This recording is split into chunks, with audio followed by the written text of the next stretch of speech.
Welcome to CityWorks, a co-production of the City University of New York School of Labor and Urban Studies and CUNY TV.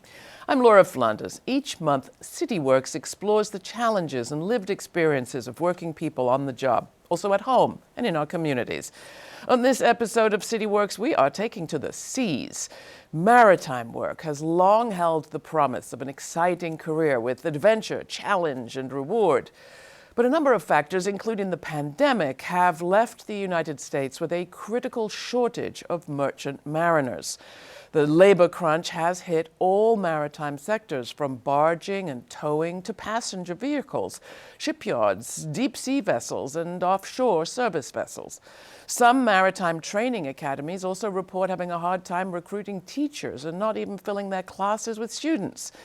Safety standards on the seas also appear to be losing ground. Maritime labor unions are sounding the alarm against corporate profiteering in the wake of 2024's cargo ship crash into the Francis Scott Key Bridge in Baltimore.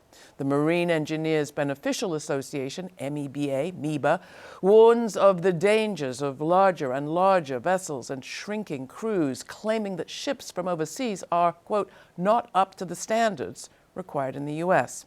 Joining us today is Roland Rexha, Secretary-Treasurer of MEBA, the oldest maritime trade union in the U.S., and Captain Joseph Ahlstrom, a professor at SUNY Maritime College. He's a former merchant ship captain and captain in the U.S. Navy Reserve, as well as a commissioner for the New York State Pilots Board. Rex, Captain Ahlstrom, welcome to CityWorks. I'm glad to have you. And before we get to the fun and adventure of maritime labor, let's just start with what we're talking about and why it matters to an average person watching this or listening to this program. Rex? Well, I think people don't realize how their goods come to their home. 90% of the U.S. goods are delivered on ships. So if you don't have a maritime industry to be able to supply those goods, whether it's your iPhone or the things you rely on, when you make that order, you order from Amazon, those things come on vessels. Those vessels come from wherever, but they come onto our ships or international ships, come into American ports, and then delivered to your house. Without that, just as we saw in the pandemic, there could be real issues, and then that supply chain is critical into how this nation operates. And Captain Ahlstrom, do you find your students come into this for the adventure and excitement, or are there other reasons? Well, we do have, most of them come, for the adventure, but there is a very good salary to be made. There's good job opportunities in the maritime industry. A lot of our graduates, they go to sea for a few years and then they come ashore and they work as lawyers or in, areas that support the maritime industry. But many of them stay at sea for their entire careers. A lot go into the military. So again, there's great opportunity at these schools. If you go them, you get a bachelor's degree, you get a third mate, a third engineer's license, and you go out and you can work inshore and offshore. And as Rex pointed out, there is a shortage, there is a demand for these people. And even at the lower levels, people as deckhands and working as ABs or oilers, we saw that on the Staten Island ferry. We've seen that in the industry on NYC ferries. We've seen it on tugboats. Again, there's an opportunity here, and we're trying to get our young people energized to get involved with it. I don't think they know about it. They're not going to graduate and make $1 million the first day, but they're certainly going to make a good living. They can take care of their families, and they can have a career. People did get more conscious, I think, as you mentioned, during the COVID pandemic and afterwards, when we saw both the interruptions in the supply chains and then that huge sort of pile up at the ports with container ships needing workers to help get those goods offloaded and needing maritime workers to bring the materials from around the planet. Have things more or less kind of smoothed out, Rex? I think, like Laura, when I joined this industry, I joined for the same reasons that Captain Joe said. I wanted the adventure. I traveled the world. I was a young kid who wanted to see the world and make good money doing so. And that opportunity is still there. I think we're slowly coming out of that. But I think the adventure part of the job has changed. It's become a business. The business now is moving in and out of ports. You're dropping cargo off. You're not getting the time, the experience to go see the world like you used to. I think there's opportunity still. This is I call it a purple collar job. It's blue collar job with white collar wages. And I think it's an opportunity for people to really get in and make a really good living and take themselves out of in some cases, abject poverty. Now, a whole lot of maritime workers in New York are making a better living than they were a few years ago, thanks to the extraordinary success that you all finally had after, 13 years with no contract at the 13 Staten years, Island yes. Ferry? And just remind people, the Staten Island Ferry, Manhattan, connected to Staten Island, through a ferry service, first and foremost. Yeah, so Staten Island Ferry is a commuter service that operates between the island of Staten Island and Lower Manhattan, carries around 24 million passengers a year in pre-pandemic, and we're clawing back up to those numbers post-pandemic. But our members, we represent the officers, the captains, the engineers, the assistant captains, the mates, and the marine engineers. They were out of contract for 13 years. It was mayor after mayor who really just avoided handling this contract. And I think we were finally able to settle last year with Mayor Adams, with help from others in the administration. But in settling this contract, it was these people were due this money. It was a lot of money, but it was 13 years of retroactive back pay they received. Oh, go on, give us the details. It's sort of sexy. It was, the fight was, I can tell you this, I lost a lot of sleep and a lot of weight fighting this contract. We had members who, when they first came out of contract, their kids were in grade school, and by the time they received the final contract, their kids had just finished college. We had a lot of members who put themselves in debt to cover the cost of living in New York, which kept rising, and they stayed out without a negotiated increase for 13 years. When we finally settled it, we had, I think it was over 40 members who received north of $1 million. But it was in total about 170 people whose lives changed for the positive. When you have that much responsibility, we talk about the 3 Ps in our industry. It's people, property, and pollution, in that order. People are the most important cargo that you can carry. And when we look at this job, or what we do every day, we're carrying the most expensive cargo in the world. And I hate to call people cargo, but that's the way you look at them in this thing. And there's no price you could put on a person's life. And I think that was being lost by some of the people making those decisions. Well, so let's move on. You just raised the 3 Ps, people, products, and pollution. Property and pollution. Property and pollution. I go right to Baltimore. Yep. And what happened there. I mean, all of us looked in horror as that Francis Scott Key Bridge just collapsed in Baltimore after having been hit by an enormous cargo vessel. What happened there as you understood it? Well, the NTSB has already done an investigation on that, and the NTSB being the National Safety Transit Board, or the National Transportation Safety Board, in their investigation of this, they found that safeties were bypassed. So there was mechanical issues on the vessel. The company knew of these mechanical issues, and I feel I have a lot of sympathy for the crew, for the captain and the chief engineer. Here in the United States Merchant Marine, when there's an issue on a vessel, I can report to my whistleblower, which is the Coast Guard, and say, hey, there's an issue here. And I can go to my union and have the support of my union. A lot of these mariners, they come from India, or in some cases even places where there's no labor standards, and they don't have the ability to run to someone and say this, because they'll be blackballed from their ships, they'll never get a job again. So a lot of them feel obligated to essentially run this vessel unsafely. And in this case, they were bypassing safeties. They lost power before they left the slip, and then upon leaving, they say the moment if that vessel stays in the port, it just costs millions of dollars every day it stays in the port. So the company pressured them to leave and hopefully resolve a lot of these issues at sea where there's nothing around. And a horrific accident happened that killed six construction workers and damaged billions of dollars. So, Captain Ahlstrom, is this one and done? It was a horrible thing. It was, in violation. Rick put up a couple of points. One of the things that we know from the NTSB report, it's public knowledge, is that vessel had breakdowns prior to departure. But due to the fact that these companies are on a time basis, as Rex pointed out, he wants it out, he wants it into the next port, that captain did not report it to the Classification Society or to the U.S. Coast Guard as required by international law. They got on the way, and even if they had reported it and the Coast Guard gave them a permit to proceed, they should have used tugboats to escort them. I have had a permit to proceed in Singapore where I went around to Zembawang, but I had only one engine and I had a 2-engine ship. So what happened is I requested a tug escort and they gave it to me. So when that vessel lost power prior to hitting the Francis Scott Key Bridge, the tugboat could have prevented them from hitting it. However, the Coast Guard, nobody knew about the situation. Now, the tractor tugs that we use to turn the ship around in Baltimore again, there's very few of them. And again, we're looking at a situation which maybe we need more of them. And those tugs, escorting them out is not necessary if the vessel has all the bells and whistles it needs. But if it doesn't, absolutely, either that vessel has to stay to the dock and the company's got to suck up that money until they find the cause for why they lost power, or they need a tug escort. We're going to pick up this conversation right after a short break. This is CityWorks.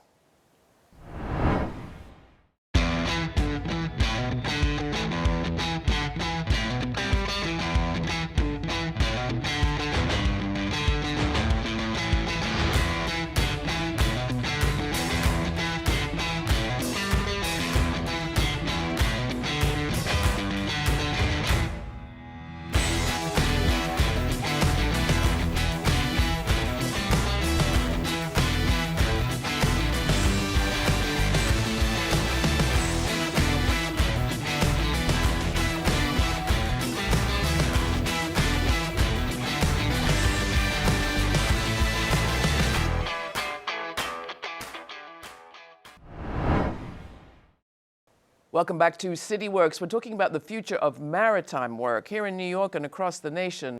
Coming back to you, Rex, your organization, MEBA, talk about how you were founded and why, and whether the reasons that you were founded are any less serious today. Well, we were founded 150 years ago. Congratulations. Which we're celebrating our 150th anniversary, February 23rd this year. But we were founded 150 years ago on the basis of bringing safety standards to vessels that were operating in the Great Lakes. A couple of associations, small little groups of engineers got together and they convened in Cleveland, Ohio in 1875 and decided that they wanted to create a standard, national standard for how maritime work would happen around the country. And in doing so, lobbied Congress and really set the path forward for a lot of the safety standards that are in the industry today. All right, so now we're in good shape. I mean, we were just talking about the Baltimore ship disaster, the destruction of the bridge. Both of you talked about how there were failures and things that shouldn't have happened. They shouldn't have happened. So do we just move on? Well, I think there are issues. Right now, the United States moves 2% of its own cargo, of the world's cargo, and 98. Most of it's moved by China and other foreign nations. We have a thing called flag convenience. A flag convenience is a vessel that's flagged in a country that has no industrial base, but gives tax breaks to these companies. Yeah, it took us a while to figure out who that ship even belonged to. Exactly. So they're flagged and it's owned by someone else and flagged over to someone else. And those standards for those ships are well below standards of any nation. We have international standards that the IMO sets, with the International Maritime Organization sets. These are below standard for those organizations. So what proportion again did you say? Right now we represent 2. If you want to, I use China as the example. Right now China has over 5,500 ships where United States that travel internationally. U.S. has less than 200. All right, so Captain Ahlstrom, 98% of shipping is not really adhering to the same rules that we have. Is that fair to say? What should be done about this? I don't think that's fair to say that they don't compare. Again, on paper, they have to. They have SOLAS regulations. They have STCW. They do comply with it. However, as Rex pointed out, I sit here on Staten Island. I could see the harbor. And going into Verrazano, there's no U.S. flag ships coming in, very few. And that's because we have outsourced our maritime industry. And certainly the operator of the vessel, the owner of the vessel, it becomes a chess game. And these people that they bring on board, unlike U.S. seamen, again, as Rex has pointed out, they come from underdeveloped countries where their whole life is that ship. So they'll do whatever it takes to keep their job. And we saw that, again, unfortunately, in a lot of incidents in Korea and here in Baltimore, where these captains make decisions to get these vessels on the way when they shouldn't. I would never get a vessel on the way, but I have no problem. I'll come home and I'll get another job. These people, when they don't do that, that could be the end of their career. All right, so we have a new president who has been talking about Chinese meddling in shipping with respect to the Panama Canal. I think as Jimmy Carter, who negotiated the Panama Canal Treaty, was lying in state at the National Cathedral, Donald Trump prior to his inauguration, was saying the worst thing Jimmy Carter ever did was negotiate that. Now it's being run by the Chinese. This is a terrible threat to security. Is it? Is this an important issue? Could this change things? I think there's some issues on our own shores that we should be looking at. And I think the issues we should be looking at our own shores is our inability to actually supply ourselves. I think the pandemic highlighted a lot of the issues that our industry has. When you have a farmer in Iowa who needs his cargo, his grain, to move to, just say, South America, and a foreign shipping company can say, well, it's more lucrative for me to move an empty container back to China and bring goods back from China than it is to move the farm goods. I think we have a problem as a nation. Can we solve it? I think so. I think this is Ships for America Act. Right now, Mark Kelly and Senator Young, a bipartisan bill that is trying to revitalize our industry. It's essentially throwing a lot of ideas that we have to reestablish this maritime industry. I don't think we've had a national maritime policy since 1970. So this is an opportunity for us to really reestablish ourselves as a maritime superpower. So what kind of new ideas? There's ideas, there's things that I've been pushing for on that bill are tax incentive for mariners, making a federal tax, essentially tax-free federal tax for mariners who work on international shipping. We're working for shipper tax incentives where if you're a box retailer like Amazon, if you use an American ship instead of a foreign ship, you get a double tax credit for using American. And by doing that, we always talk about made American, buy American. What about ship American? Ship American. And what about this idea of short sea shipping? Short sea shipping has been on the block for a long time. And tell us what it is. And what short sea shipping is, it's the final mile of shipping. So here you are, a container comes into the port, and you live in Queens, just say, and the port is in New Jersey. Well, how does it get from New Jersey to Queens? Well, historically, the way it got in was a truck would pick it up and it would drive it through. Obviously, with all the issues with congestion pricing in New York City and all the issues when we're seeing all these trucks on the road, another way to solve this, and we have this natural, I call it water highway, that's been there for a very long time, that if you look back 70, 80 years ago, this harbor was full of vessels.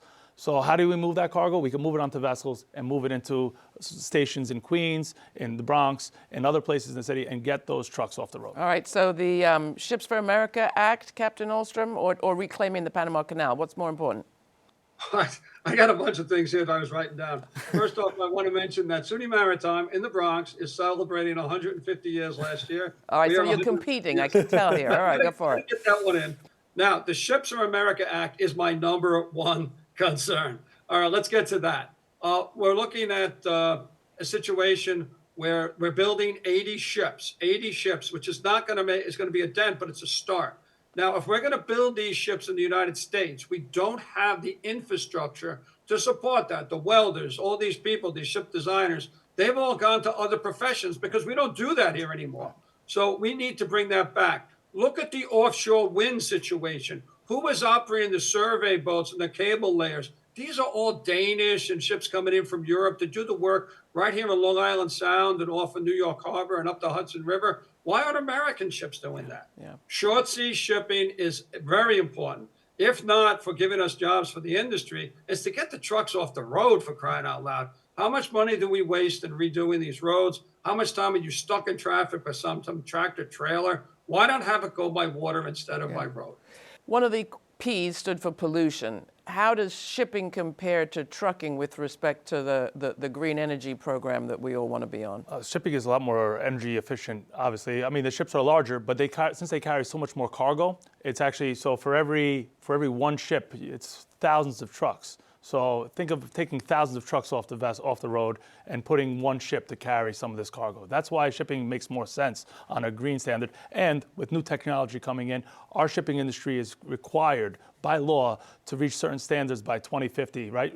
I'm sure, Captain Joe, you can put forth. We're looking at it, but first and foremost, that's what our motto is in SUNY Maritime, first and foremost. However, short sea shipping has taken off in Europe and in Asia. We do not use it. We're due to the interstate acts that Eisenhower did with all the roads, we're a nation that lives by the road. But we've got to get away from that mentality, especially for moving commerce. It's nice to have a car and the mobility, but for a truck, certainly getting it off the road onto a barge to move it through short sea shipping is very important. And I think it's going to help us and regenerate our economy. This is areas that we can certainly agree on. And there are a lot of issues that we're not going to agree on, but this, I believe, is one that we can. And where are we going to get the mates and the engineers and the captains for those tugboats? Same place. So like I said, people, when I was talking, Rex, I went to see 2 or 3 years. I thought I'd go to see 2 or 3 years for the adventure, build up some money, go back to graduate school. But again, I stayed out for 15 years until I got married. And then I came to SUNY Maritime. But the fact is that these people now will have an option. Okay, I've gone to sea for a certain while of time. Maybe I'll work closer to home. You know, people have that opportunity all the time in other industries and other professions. But we don't seem to have that here.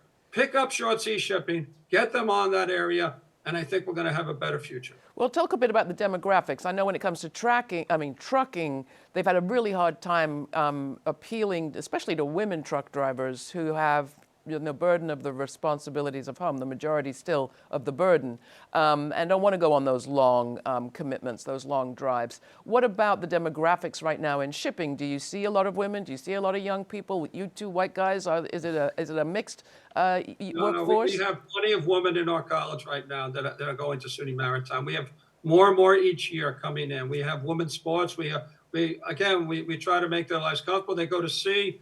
They do fine. The tugboat inshore industry has accepted them. I know plenty of female captains and chief engineers, as does Rex, I'm sure, in his union.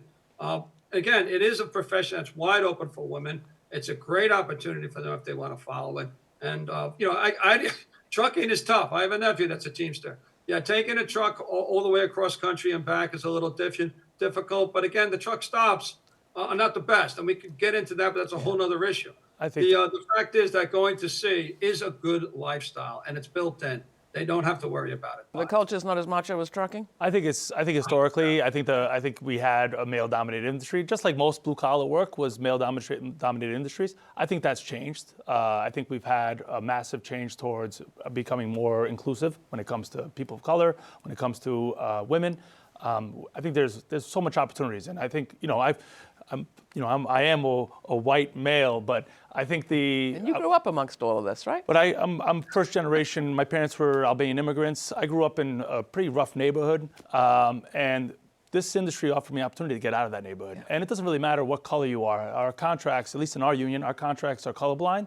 They don't see, it doesn't change your wages based on if you're a woman or you're a man, or if you're a person of color or not. So that's the importance of having a labor union that's really going to fight for you to make sure, hey, everyone is treated on a fair play. Hey, there's a lot of women want adventure on the high seas. Sounds good to me. Escape, all the rest of it. What are you seeing in terms of the future, Captain? What would be your vision of the future of this industry and of our relationship as Americans to shipping? I think there's a very bright future. And I think one of the things that the United States is starting to do, which I'm very happy to see, is the same as in Europe and Asia, where officers and people that work at sea are starting to get respected. I was the first generation to go to sea for my family. And then when I said I'm going to SUNY Maritime, they were like, why don't you become a doctor or a lawyer or something else? And I want to travel. And certainly doing that and then finding a great profession where I got a bachelor's degree, I went on and got a master's. We have people teaching in our school that went to sea that have doctorates.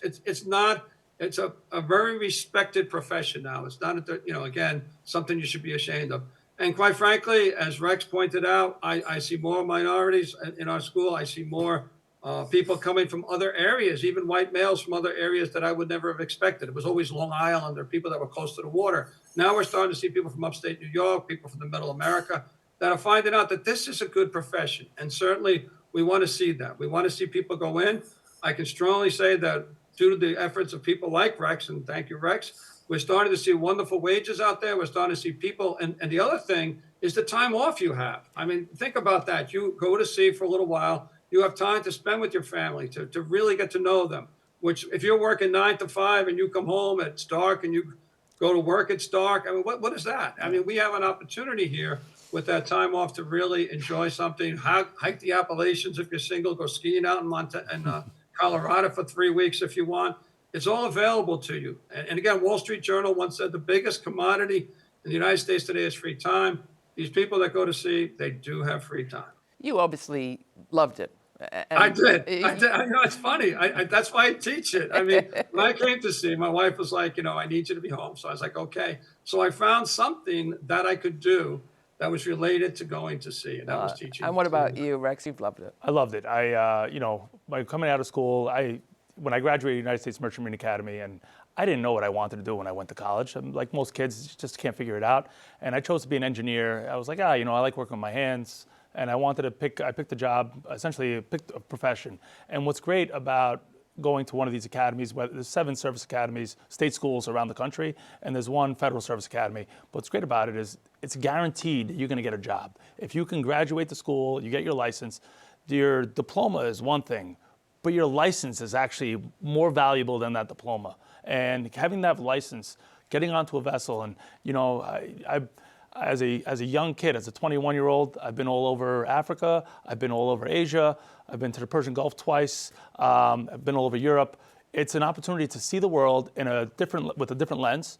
You get the real, you don't go to the nicest places, but you're going to places, and you're getting to see things that honestly you'll never see if you just stayed home and didn't get off your couch. So, all right. Well, thank you both, Roland, Rexha, Captain Ahlstrom. It's been fabulous talking to you. I've learned a lot. That is it for CityWorks this time. If you have questions or comments, don't forget you can write to us at cityworks@slu.cuny.edu, and be sure to download the CUNY TV app, where you can watch this show and all of CUNY TV's programming right on your smartphone. For CityWorks, I'm Laura Flanders. Thanks for watching.